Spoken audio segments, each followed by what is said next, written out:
Hey, everybody. Welcome back to another episode of the Growth Capital Podcast. I am your host, Justin Dixon, and today we've got Jeff Majka on the podcast. He is the founder of the Security Bulldog. The Security Bulldog's AI-based platform collects and distills vast amounts of cyber intelligence, enabling your team to quickly identify relevant threats and make better decisions. It's a very cool episode because we talk to Jeff about kind of the difference between building a kind of professional services company, which he started to previously in his career, and starting a SaaS business that he actually raised some venture capital on. So, very different mindset of building a bootstrap professional services business versus a venture-backed SaaS business. So kind of a cool episode. We dive into kind of the differences, positives and negatives of both. And then we talk a little bit about kind of his goals and passions for 2026 as he continues to build the business. I think you'll get a lot out of this episode. So let's get Jeff on the podcast. Interested in hearing conversations with private equity leaders, CEOs of private equity-backed companies, and startup entrepreneurs where they share their stories about their career journeys, starting, investing in, and scaling successful businesses, and the important role that having the right talent plays in building a successful business, then you are in the right place. Welcome back to another episode of the Growth Capital Podcast. Here's your host, Justin Dixon.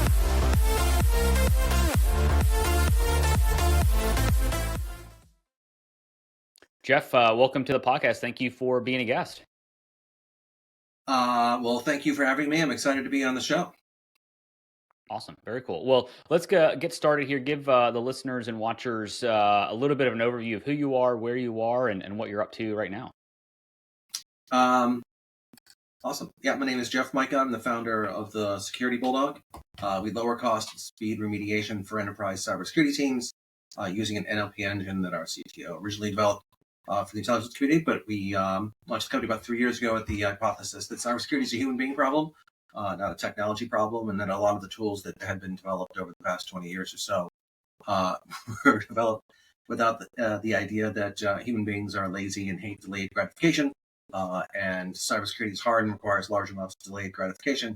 And so if we're going to move the needle practically in cybersecurity, we've got to do things like take the dirty secret of cybersecurity, which is everybody's doing Boolean searches in a browser tabs to answer some pretty basic questions. What happened? Does it affect me and my team? And if it does, what do we do about it? So we've been slowly bootstrapping the company till last year. 12 enterprise cybersecurity customers.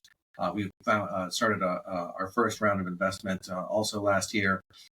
We found our lead investor, which is kind of exciting. So my joke is if product market fit's a 3-step process, we're on step 2.2.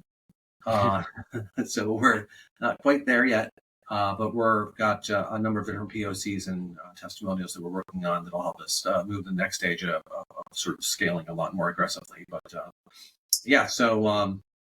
I started a couple companies before this. This is my first sort of venture-backed one, but I'm excited to be on the show and chat a little bit about what we do. Awesome. Well, I guess give me a little bit of an overview. So you talked a little about you kind of initially thought and started this company for the security industry, and then I guess now you're working with are you working with SaaS companies or like who's your end customer essentially or ideal customer, I guess? Yeah, it's interesting. So cybersecurity is kind of a global horizontal. So we have every industry, we have multiple countries right out of the gate.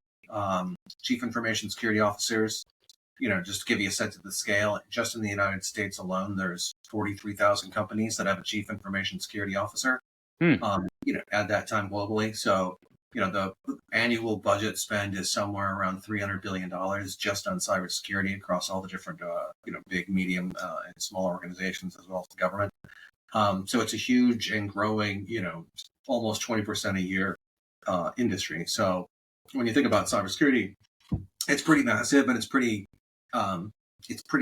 pertinent to everybody running corporations as well as government organizations has to think about it more and more and more because the honor system of cybersecurity is kind of coming to an end.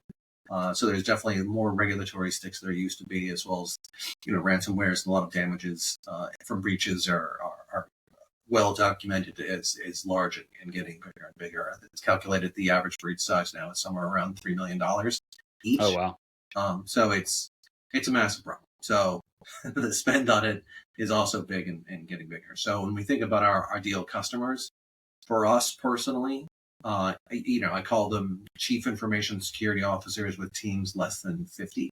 Okay. So that could be $100 million company. It could be a $5 million annual revenue company. It could be a gigantic company.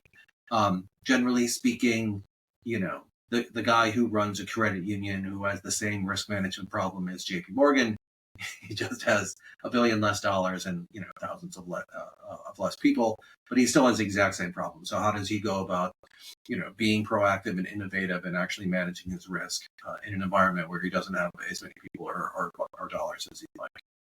And is your solution a technology solution? Because you talked about, it's you're lowering costs, but are you going into talking to the CISO and saying, we're a better cyber platform than name the cyber platform because there's, a lot out there and they, all of them do something maybe the same, something different, et cetera, et cetera. So when you talk to these CISOs that have a smaller team, how are you lowering costs and are you providing a better mousetrap than other security companies?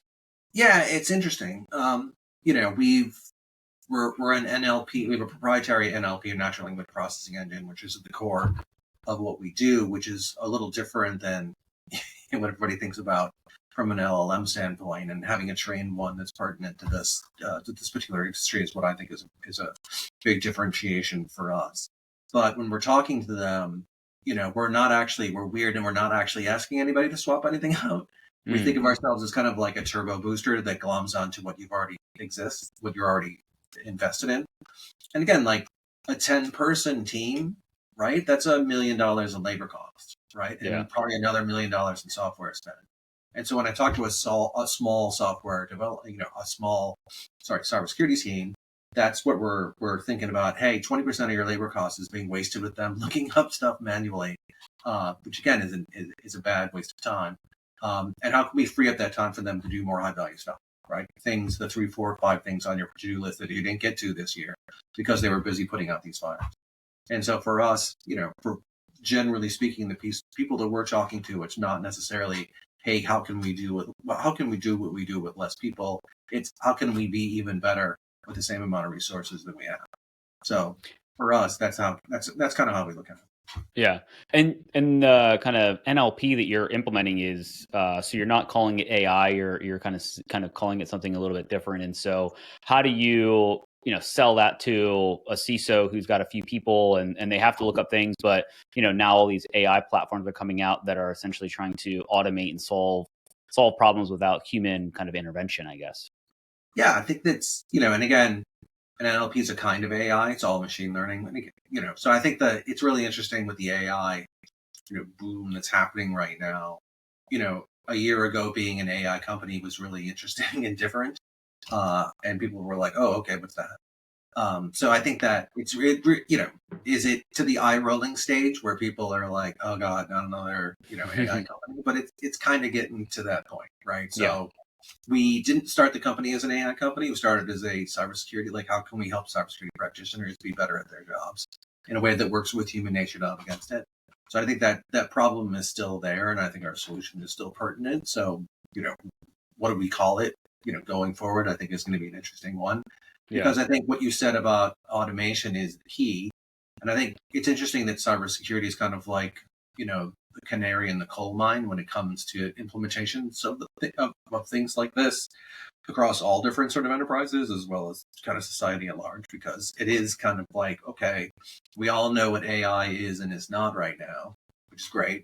But okay, how does that actually work? And is it just, oh, we don't have to write this thing because AI can write about it? And I think that our experience has been AI fitting into a workflow and what people are bad at. And then, okay, what's automatable and what's AIable, right? Especially in a cybersecurity environment where there's never not going to be a human in the loop, right? There's, the levels of complexity that spring up that you don't really plan for, right? Cybersecurity is I call it the cup of coffee problem in the morning. When you wake up, you have no idea what kind of day it's going to be, right? It could be an easy day, it could be a hard day, it could be a day where there are no answers, right? So it's a probabilistic kind of industry where you're never 100% sure about something that's happening or something that's not happening, right? So, and whether it's pertinent to you. So, when we think about automation and AI, and you think about, okay, what's the perfect cybersecurity tool? The perfect cybersecurity tool, right? It's not what we use now. It's what's the minimum amount of information I can give you and your team about what to do right now, knowing that, this afternoon or next month, that answer might change, right? And it's never 100% one way or the other. So, hey, how can we make decisions better? And again, when you're thinking about, a cybersecurity team, whether it's 10 people or 1,000 people, how do we help them make those decisions better, faster, and quicker? Because in cybersecurity, it's all about speed, right? Speed to find out, speed to find out vulnerabilities, speed to find out about breaches. How fast can you remediate? How best can you be resilient and operate while you're doing that remediation process? So for us, it's okay. How can we build a security bulldog so it fits into that sort of way that the cybersecurity team is going to change over the next year? Because it's not, it's going to be a different looking cybersecurity structure than it's traditionally been the past couple decades. So yeah, where does automation and AI fit into that? And again, it's a little different for each. Again, there's not one way to do a cybersecurity team, even from an internal to outsourced, right? So not probably fewer than you'd think companies entirely do everything internally. So yeah. what's internal, what's external, how do you automate that stuff? I think that's kind of an open question right now that I think people are experimenting with from the discussions we've been having. I'm curious to get your take on, like, if you Google what cybersecurity tools I need, there's a endless list of providers out there that can monitor your network, who's on your network, the access they have, et cetera, et cetera. Like, what are some of the things that you're seeing that are kind of most critical for your kind of clients that they have in their stack to make sure that they're as secure as they possibly can be? Yeah, I think there's a standard kind of setup, to, if you have a chief information security officer, there's a level of maturity there where they've worked through all of that kind of stuff. If they haven't, going to a managed security services provider and letting them do a cybersecurity audit of where you're at in the sort of, stage 1 through 5 levels of cybersecurity maturity. There's lots of great companies who offer that kind of service. If you don't know what you don't know, which is you should be curious about finding out, because the reasons why cybersecurity is increasingly affecting more parts of society is that, like, JP Morgan's well protected, so they're going to go after a hospital, they're going to go after a dentist's office, they're going to go after medium and small businesses because they're the soft targets. Yeah. And they're going to go and say, okay, I can, and again, we're talking about ransomware gangs that employ tens of thousands of people, right? So you're talking about, state-sponsored organizations that are well-funded, that have worked 24 hours a day, 7 days a week. And if you think it doesn't pertain to you, like, I had a guy say to me, last week, like, you have to think of cybersecurity as an infinity game, right? It's always going to be go on. And it's whether you choose to play the game or not, it's going to be going on whether you want to or not.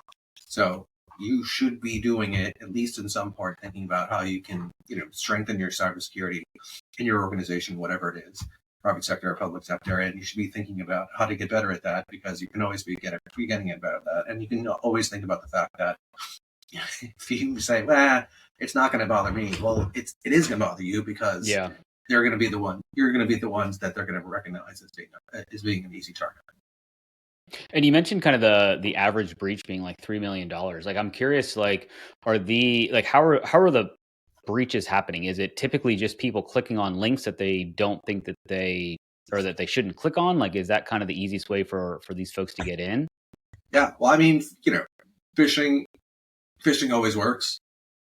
But the joke is, 0 days are 0 days that, they've hacked into the telephone system, and they're there and they're living off the land. It's pretty esoteric, and it's APT, advanced persistent threats is what they call, the government, our adversary governments are, they have teams of people that are working on this 24 hours a day. But when you talk about, fly by night ransomware attacks, it's almost always somebody's clicking on a link, right? It's phishing. Yeah. The easy stuff. It's passwords. It's still dumb things like people leaving, some admin leaves password as his password, and you can get root access to somebody's stuff. Yeah. But simple stuff like, the customer service desk it's a call from, Bob, the IT guy. And then Bob says, hey, I lost my password. Can you reset my password? But they've spoofed that. Right. So, Right. things like audio and video, it's interesting, going forward, they can spoof video right now. So there's already examples of, people creating fake LinkedIn profiles of account, CPAs, and convincing people to wire money to his address because the CEO said so. And you glance, they're like, yeah, okay. So I think that, like,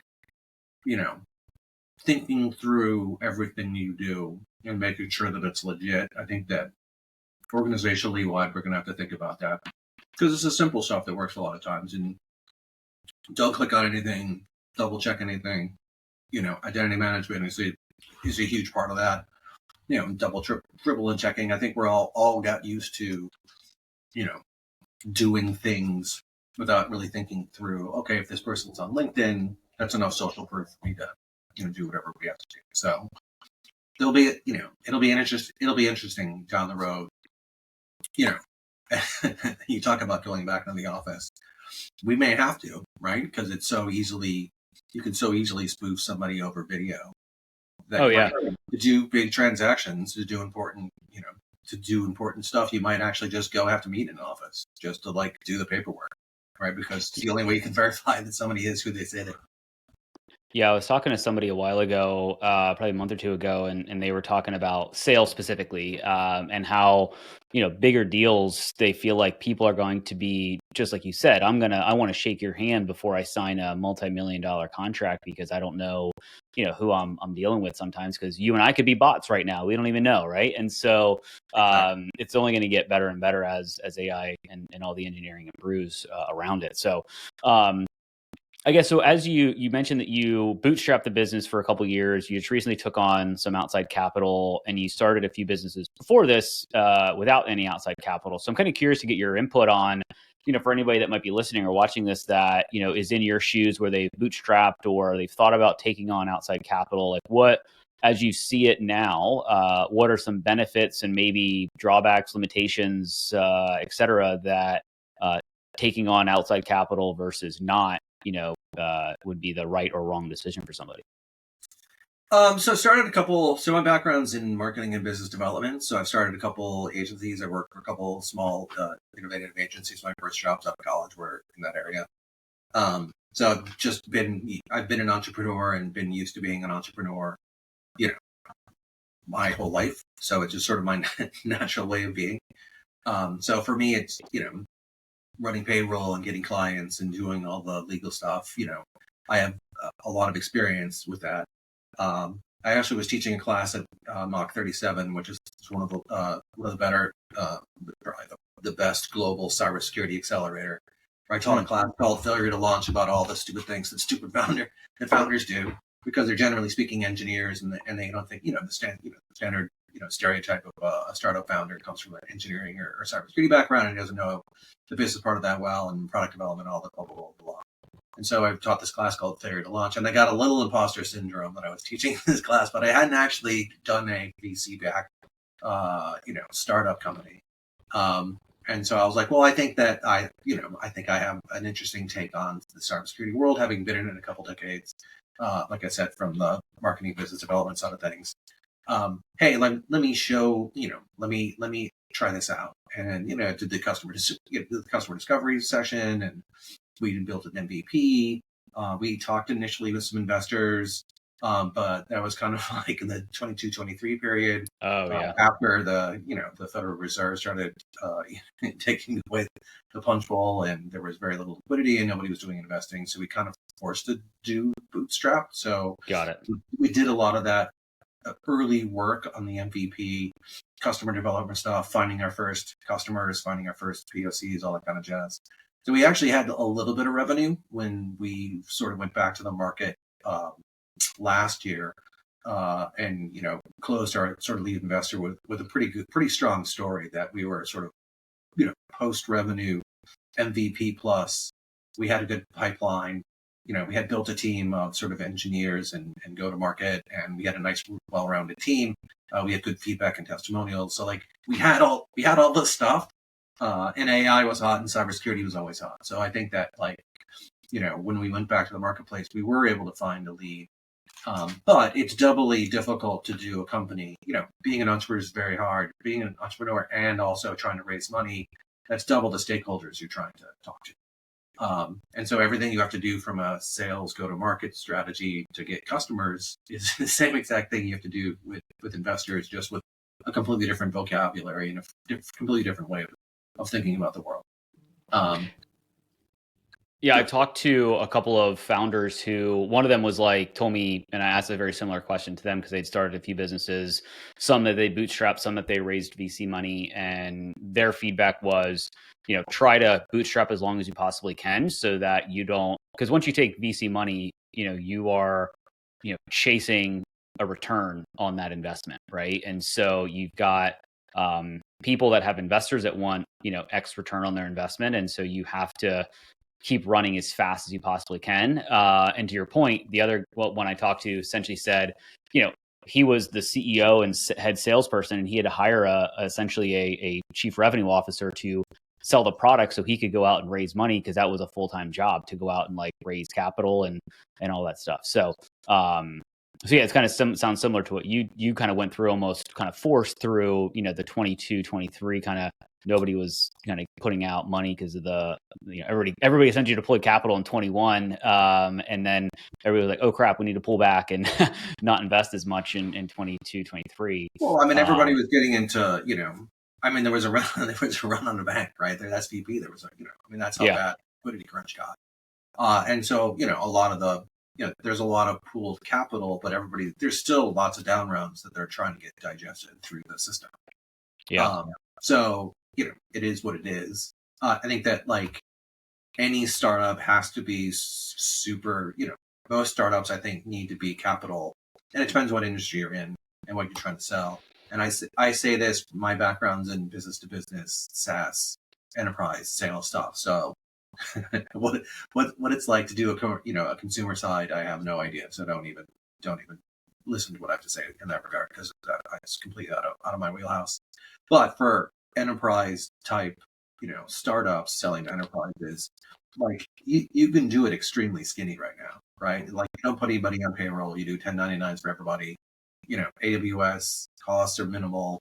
You can, if you've got a good strong plan of what you want an MVP to look like, you can build those pretty cheap compared to how it's been before. I think that the hard part, right, is always the customers, right? So, and you don't really need anything to sell customers, right? You need a good story, and you need to be able to outreach them. So for me, again, being a business development guy, that's a little bit of a leg up in that I'm not learning that from scratch. The founder-led sales is really, really hard too. So, and then, and then everybody else is, and again, cyber is such a crowded field. There's a couple thousand cybersecurity companies, and they're all, screaming at the same guys. So it's how do you get your message through is an extremely difficult challenge. On that note, I'm curious because, with AI search becoming more and more popular, people aren't Googling things as much, right? And so a lot of times, and this may not be as relevant to kind of the enterprise space, but definitely for kind of SMB and mid-market, a lot of times the playbook for marketing was, buy more ads or, invest more in kind of those types of marketing dollars. Whereas now, it's kind of a different ballgame when people are searching, via AI and ChatGPT and all of that fun stuff. So how do you kind of look at that from a go-to-market standpoint, from a sales and trying to attract customers and get your name out there as a startup? So we automate as much as we possibly can, and we use AI in every aspect of being a startup founder. On the engineering side to the content development side to, the outreach on LinkedIn, right? Having been in that side of the, 20,000 people I'm connected to on LinkedIn right now, most of those, probably 2/3 of those are cybersecurity folks. I have a pretty good marketing channel, and it's semi-automated. We do cold outreach. We do, we're calling people, leaving voicemails. We're trying to connect with people.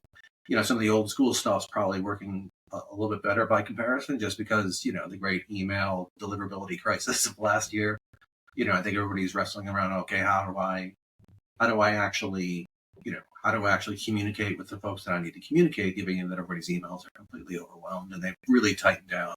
Microsoft and Google really tightened down on the deliverability of emails in people's inboxes. So, if you're sending people an email and they're not reading it, right? It's like, no, you're not doing anything at all. So Yeah. how do you get in front of people? How do you go through? That's why I like LinkedIn, especially for B2B and enterprise. LinkedIn's the most valuable channel for me because you're able to share, really good content, create. We've got really rich blogs that we're putting out there, rich content. We're doing podcasts, we're doing all sorts of stuff to be like, hey, here's my stuff. Let's chat about it. And again, with a lot of times with enterprise, like you can't make them buy something, right? Mm-hmm. So it's like you have to just be, a lot of thought leadership is, hey, when you have a problem and you think about, we need to think about how we're redoing our intelligence gathering. Oh, the Security Bulldog, like Jeff Majka, he's been on, I should reach out to him. It seems to be this. So I think that, it's the same old, the old PR canard of people do business with those that they know and trust. And your job as a founder-led sale is to raise the amount of people that know about you and the amount of people that trust what you're saying. And that's just repetition and you saying smart things. Yeah. Right. And having an opinion on stuff. Right. So, hey, we have a strong opinion on the way that the world should work. And we built a company around this idea that we make this happen and, say it and being out about it. You don't need, these days, you don't need a super polished, right? People are, right. It's almost like the standard right now is just so, hey, say smart things and be engaging and repeat it and get that out there. But yeah. It's almost like being more raw is becoming more and more popular because AI is so curated and, perfect essentially. I kind of find that, a lot of people that I follow, I'd rather them kind of do a off the cuff post or off the cuff video versus, the very polished kind of premium content essentially, because then it feels more real, I guess, to me. Maybe I'm old school a little bit that way, but yeah.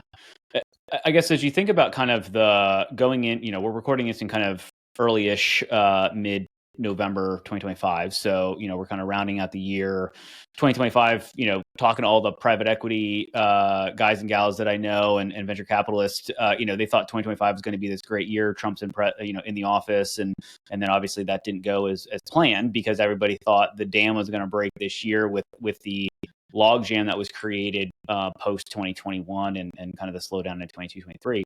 So I guess what is your kind of take on, the 2026 kind of outlook when it comes to kind of the capital raising side? Because obviously, if you've raised one round, hopefully maybe you only have to raise one and then you're good. But if you have to raise another, or if you have other colleagues and friends out there that are thinking about buying or selling or raising, like what's your sense given that you've raised some money and all of that? It's an interesting year. So I mean, I think that I agree with that understanding of the market in 2025. In the beginning of the year, everybody was bullion, like it was people were like yes, and then it just quickly got flushed down the toilet, right? The tariffs and everything else. So I think that I think the conversations that we had at the beginning of the year kept going, but they obviously slipped. I think post, I spent a lot of, I knew this was happening. So I spent a lot of time, outreaching to investors. I put out monthly investor update emails. So I'm really good at, constant flows of communication and asking them questions. So I think that like the summertime was, for me, I'm going to put this work in now, knowing that, I want to be top of mind with them in the fall. And it kind of worked because we've had a lot of activity in the past couple of months, post Labor Day. It's picked up a lot since the summertime. And even kind of like, I guess March is when it all flushed down the toilet. Yeah. So I think that, I've had way more, just anecdotally, I have way more activity on the investor front since Labor Day, which is great, but it's, partially the animal spirits changed and partially I put a lot of work in during the summer and communicating with them. I think that, so we've closed, I've closed 2 safes this month and want to do another 2 this fall. And we didn't do any for a couple months during the summertime. So yeah, capital in, It's always always a good thing, Yeah. right? So I think that continuing that sort of momentum of like, hey, we're closing, we're trying to close a lot of the deals with cybersecurity buyers that we want to do this summer also slipped. So trying to close those as well. So it's kind of like, you know, in my world, new logos, solves all problems, right? So if you're an enterprise startup founder, like closing revenue is always 10,000 times better than anything else, right? So getting those deals is always solves. It's revenue. It's, use that for engineers, like you can do a lot of stuff. So closing all of that stuff as much as we can in Q4, and then going into next year is really really important, ending the year strong, which it looks like it's going to do. Fingers crossed. I feel like I'm way more confident and happy with the amount of deals we're doing now. So 2026, I hopefully think that it'll get better and better and better. I think we've all learned, how the Trump administration is going to operate, and I think getting mental guardrails in place so that you're not sent from one extreme to the other. I think the market's learned that. I think everybody's kind of like figuring out, okay, this is how this is going to be, and we're just we've got more practice with it now. Hopefully, fingers crossed. God knows what's going to happen. It's been a very eventful year, but I mean, I don't know. So I think 2026 is going to be better. What the economy does, cybersecurity is not immune to the outdoor, to what goes on, but there's a certain, you have to have cybersecurity part of cybersecurity that, where, they're going to have that function. It's just how do they manage, how many people do they need? I think that, different companies are going to struggle, if a lot of the companies we're going to be selling to are, hey, they're in software, they're growing fast, they've got, bad margins, right? It isn't necessarily they're going to cut people. It's, okay, how can we get more out of the resources, or how we can add resources? But there's lots of other companies where they're, hey, the board's saying to the CISO, hey, we're going to have a down year, earnings wise or revenue wise, which is terrible. How do you do more with less? Which is, and again, we can fit into that too. So we're flexible in our messaging that whatever your individual corporate circumstance is, we can help from the Security Bulldog standpoint. But I don't know. I think it's gonna. I think I'm personally on the hopeful side, but I'm generally an optimist anyway. So that's good. Yeah. Being on the opposite side of that, you can spiral pretty easily. But if you're on the optimist side, at least you've got a positive outlook on it. I'm curious about the business for where you are now. You mentioned kind of 1099ers. Like, how big is the company, the Security Bulldog? Do you have a bunch of employees at the moment, or are you leveraging kind of global talent? How does that work? Yeah. So we've got 1099s and outsourced to different companies. On the engineering side, we're minimal marketing, so I'm leading up most of the marketing and business development stuff. We're not gonna, again, I'm a 3-time founder, so I'm gonna hire as few people as long term as I possibly can. Yeah. The idea that there's a $1 billion one person company walking the earth right now makes a lot of sense to me. Like that, I can definitely see, with all the resources that are available to you now, that you could be a one-person founder and get to 100 million in ARR and $1 billion valuation, whatever that is. So I think that's, and I, where I'm at, where we're sitting right here, plugging and playing the resources, the first full-time FTE will probably be sort of a back-end engineer, just to sort of make sure that the engine's being competitive, and lead the engine, and the results that we push out there are sort of industry leading. And then maybe a full-time engineer. So, I mean, our first couple hires are going to be engineers. We're not quite there on the first sort of sales hire, although we've got people in the hopper, and there's people that we're talking to, on commission on basis, because we do have a bit of a partner program. So we're offering commissions for new deals and closed deals. Oh, got it. Okay. So yeah. So I mean, I think that I'm definitely of the kind of entrepreneur who hates overhead.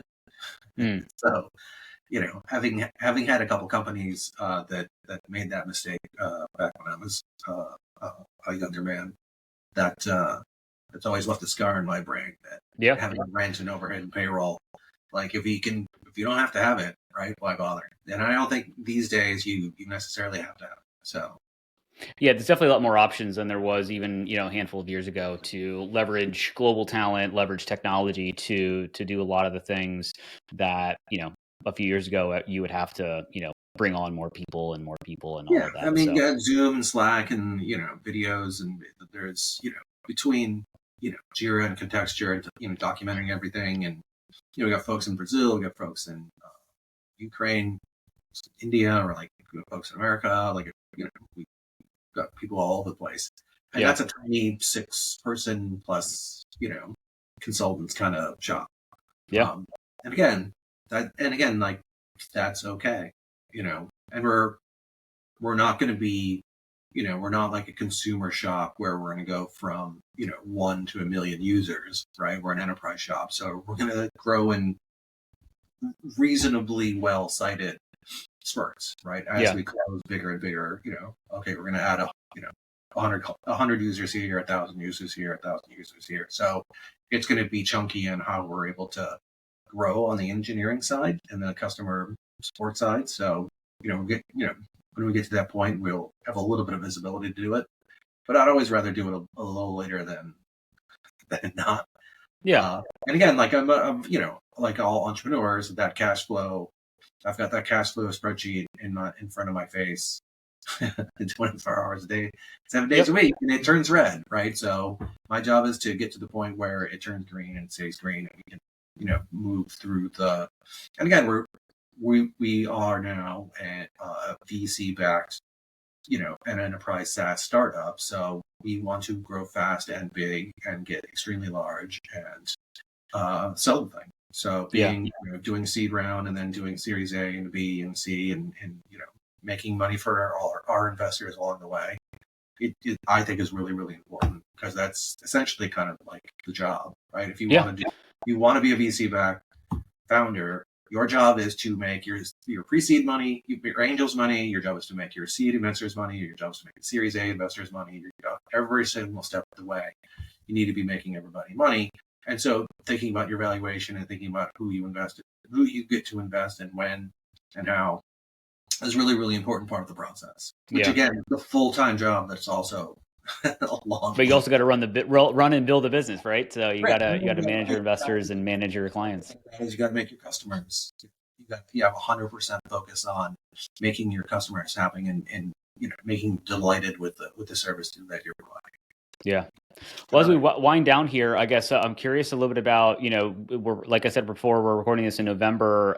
If we jumped on a podcast in November 2026, what's like 1 or 2 things that you'd love to have happen in 2026 to make that a really awesome, conversation? Closing these. I want to close at least another 15 enterprises are the ones we want to do. At least 1 or 2 or 3 large enterprise customers at the higher price point that we're talking about.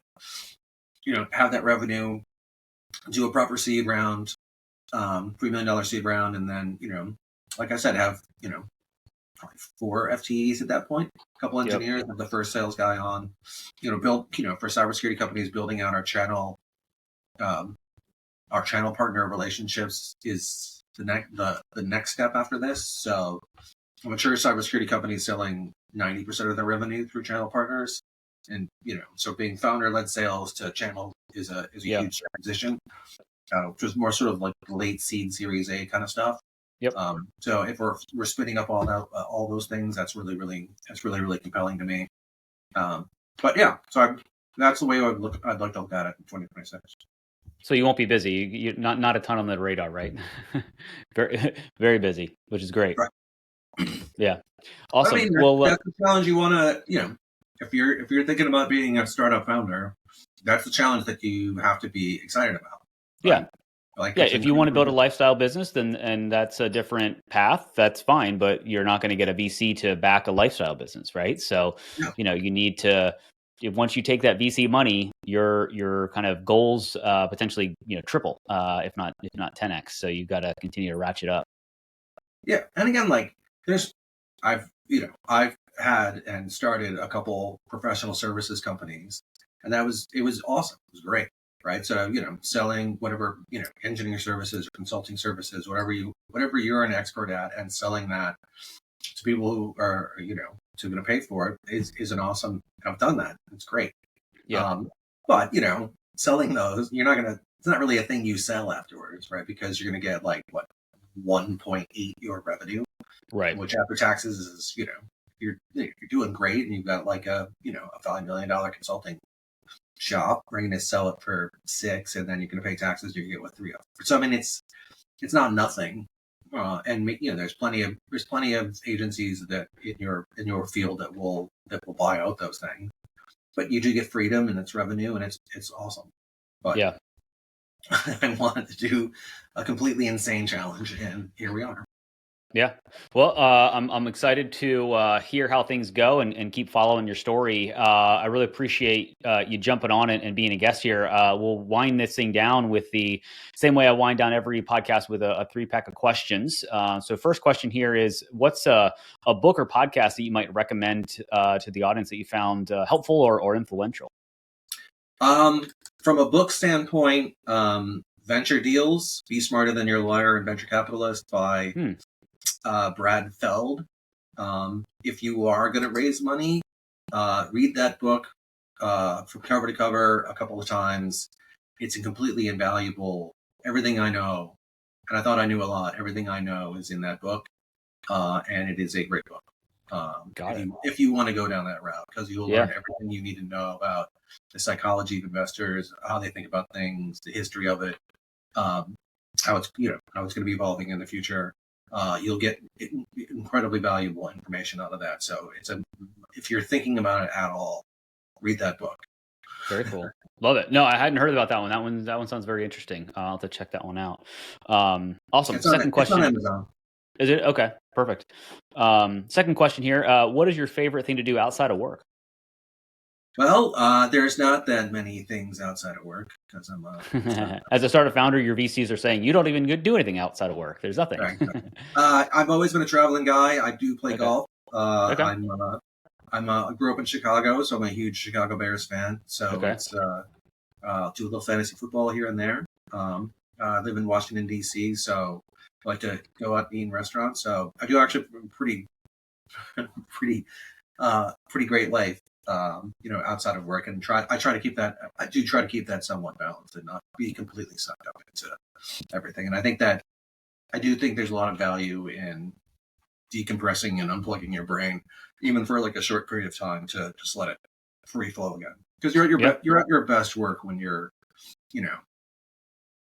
fugue thinking and just dreaming and letting your brain just work through all these problems and in a playful kind of mode rather than being, Yeah.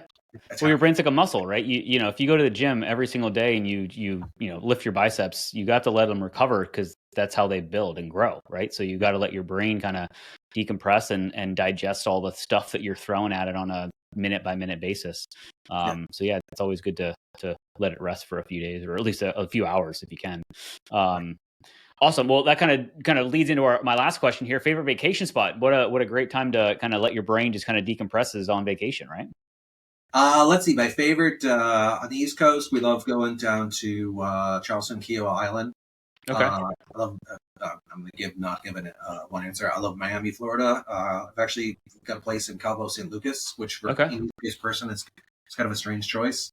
And yeah, love the Caribbean. But cool. Yeah, anywhere warm on a beach generally is my preferred place.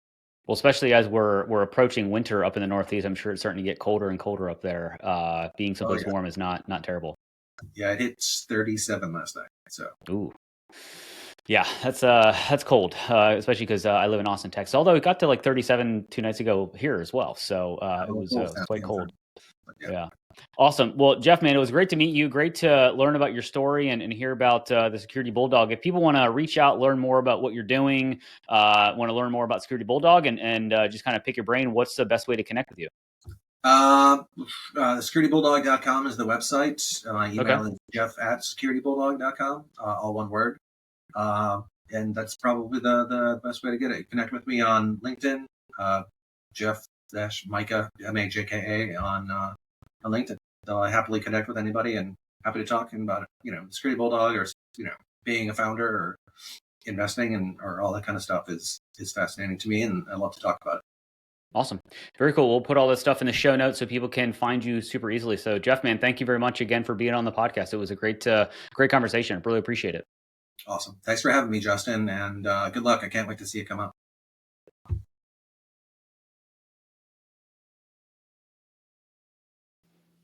I hope you found at least one actionable insight from this episode of the Growth Capital Podcast, your one-stop shop for insights from private equity leaders, CEOs, and startup entrepreneurs on starting, investing in, and scaling successful businesses, as well as the role having the right talent plays in growing a successful business. It would be greatly appreciated if you would rate and review this podcast. And if you're watching on YouTube, please like and subscribe and drop us a comment so we can expand the audience of this podcast. Thank you for all your support, and don't forget about upcoming episodes dropping every Tuesday.